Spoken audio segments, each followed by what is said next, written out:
పోలవరం ప్రాజెక్టులో భాగంగా పూర్తి స్థాయి కాపర్ డ్యాం నిర్మించడం ద్వారా వాస్తవ ఎత్తుకం రాక్ఫిల్ డ్యాం నిర్మాణం పూర్తి చేయడానికి అవసరమైన వ్యవధి దొరుకుతుందని జలవనరుల శాఖ engineer in chief K Venkateswararao తెలిపారు. పోలవరం లాంటి ఉన్నత స్థాయి ప్రాజెక్టుల నిర్మాణంలో నదీ ప్రవాహాన్ని మళ్లించడం ద్వారా మాత్రమే నిర్మాణం పూర్తి చేసేందుకు వీలవుతుందన్నారు.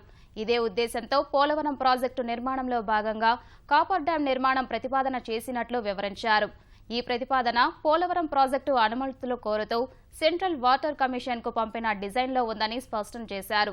ప్రస్తుతం 41 మీటర్ల స్థాయి వద్ద కాపర్ డ్యాం నిర్మించి నదీ ప్రవాహాన్ని మళ్లించేందుకు నిర్ణయం తీసుకోవడం జరిగిందన్నారు. కుడి ఎడమ ప్రధాన కాల్వలకు భూమి ఆకర్షణ శక్తి ద్వారా నీరు అందించవచ్చన్నారు. దీంతో పాటు స్పిల్వే ఛానల్కు 28 లక్షల క్యూసెక్కుల వరద ప్రవాహం తట్టుకునే రీతిలో ప్రస్తుత నిర్మాణం జరుగుతుందని వెంకటేశ్వరరావు వెల్లడించారు. ఇదే సమయంలో ప్రధాన ఎర్త్కమ్ రాక్ఫిల్ డ్యాం నిర్మాణం పనులు చేపట్టే వీలుందన్నారు.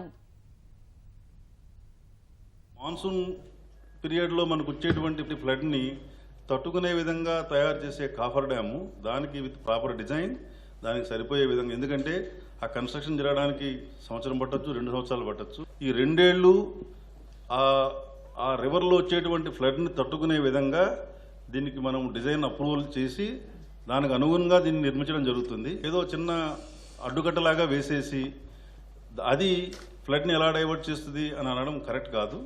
ఏదైనా మనం ఇప్పుడు మనం చేస్తున్న డిజైన్ ఏ ఫ్లడ్కి చేస్తున్నాం అనే దానికి అనుగుణంగా దాని డిజైన్ సెక్షన్ చేయబడుతుంది. దాని అప్రూవల్ కూడా సెంట్రల్ వాటర్ కమిషన్ ఇస్తారు. సో దానికి అనుగుణంగానే మనము ఈ కాపర్ డ్యామ్ని నిర్మించడం జరుగుతుంది.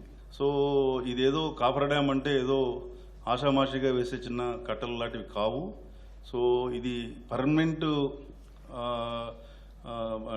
అంటే రివర్ డైవర్షన్ కోసము మనం వేస్తున్నటువంటి బండ్స్, కానీ ఇవి ఏదో స్మాల్ ఫ్లో కోసం వేసేటువంటి చిన్న కట్టలు కావు ఇవి. తర్వాత మెయిన్ డ్యామ్ కంప్లీట్ అయిన తర్వాత ఈ కాఫర్ డ్యామ్ని మనం రిమూవ్ చేయడం జరుగుతుంది.